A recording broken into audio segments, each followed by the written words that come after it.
Welcome back, world champions. Let's turn our attention once more to rugby after an incredible weekend of tackles, of scrums, of little moments, of inches and 1 point. It's a final recap brought to you by, I would imagine now, the very proud and also spent sponsors of the 2023 Rugby World Cup, TOTALENERGIES. To the TOTALENERGIES team, thank you for giving us the best World Cup ever.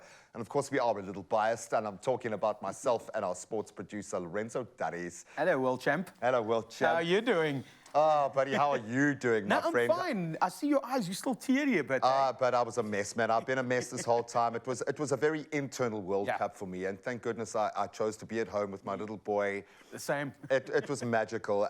And Aaron Smith with his little boy after that final was probably the moment for me where it put it all in perspective. So congratulations, bud. Thanks for all of your help through this journey. Amazing. You've educated so many people, myself included. So thank you, my bro. Let's take it a step back. Of course, we had the third and fourth playoff, the bronze medal winners, England against Argentina. That Argentinian side, man, they showed some heat. You thought they were going to bring the passion.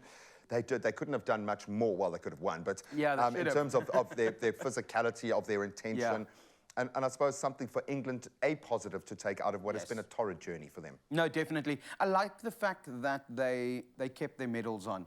England's been this little, you know, they've had this spoiled little brat syndrome within rugby. And I say Thank you, Owen Farrell, for that one. There buddy. you go. And they've done it before, where they took their silver medals off in 2019. And I was sitting there just watching and thinking, are you going to do the same, or are you going to appreciate the moment, you know, of a World Cup? Because you're never guaranteed a medal at a World Cup. You can come in as the #1 team in the world and get knocked out, you know, way before the time. Because it's not a season, it's a World Cup. It's a cup competition, and we want a bit of that spice. But ultimately, the flip side of that narrative, if you're going to be the best team in the world in history and win 4, you want to beat the best when you do it.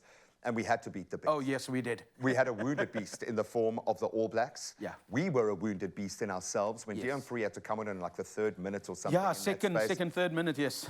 Incredible. I'm going to ask you a very generalized question here. How did we win that match? How did we? How did we win that match? By proving a point. Yeah, exactly. So this says that the system that Rassie and Jacques have been building probably for about 15 years now, by the sounds of it, has changed the face of world rugby right now. Do you think this has set the new bar that every other team is going to try to achieve from a strategic perspective? Never mind the amazing personal performances, this has changed the game. No, it has. You need to think outside the box. If I can put outside it like the box. Yeah, there you go. You know, bok-to-bok champions, it was said, you know, so nicely while watching the game as well. You really need to change and evolve. And that is what Rassie has shown, is the fact that we cannot think of a 5-3 all the time. Each team is different. The dynamics of different teams needs to be able to help that team win and have that extra edge. Is the scrum going to help us? Yes, it is. Is the high ball going to help the All Blacks? Yes, it is. Are we going to target Richie Maunga all the time because he's just not getting there?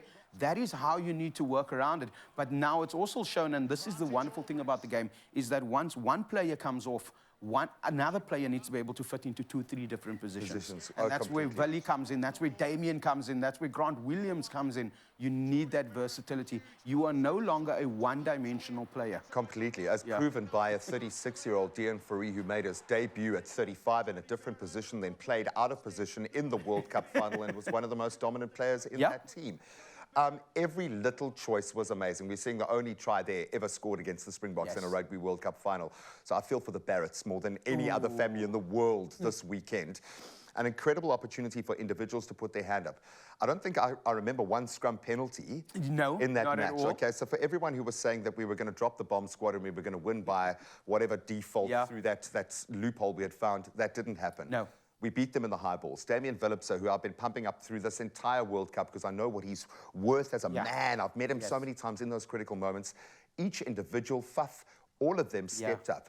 Peter, Steph, de Tour. Oh, I was thinking has anyone ever made that many tackles? I know he was man of the match, but that was superhuman. Yeah, there was someone else, Thierry Desauteurs, the previous French captain.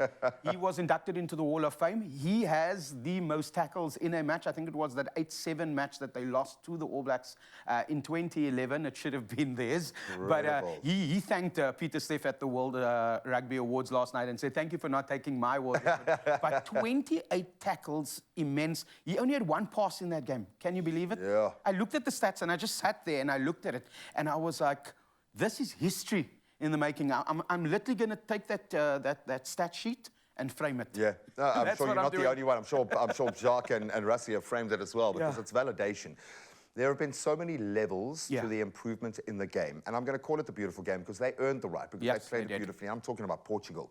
Played it beautifully. I'm talking about countries that shouldn't have had a chance, proved the power of rugby. What has been the best part about this? I'm going to call it the most bromantic Rugby World Cup in history. What has been your highlight? My highlights, I've had quite a few, and that was seeing the performance nations. You know, they're not the high performance that they're supposed to be. The Romanians, the Portugals, watching the video of Portugal getting home, seeing the crowd that's with them. Fiji, showing what they're worth and why they should be included in Super Rugby, as well as in the Rugby Championship.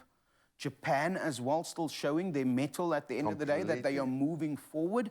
I'd love to see more of the Pacific Island nations come together, similar to the West Indies in cricket.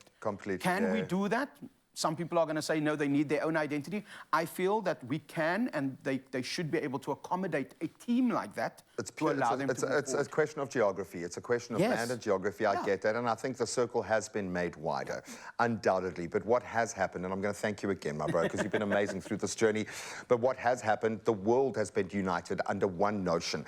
And I think we owe a debt of gratitude to Siya Kolisi for taking that mantle on. Somehow he was able to walk this dual line of being a bastion of hope to this country and the world, and also a brilliant rugby player and captain. And I think every player in that team earned that right individually, but moreover as a team, playing for each other and playing for us.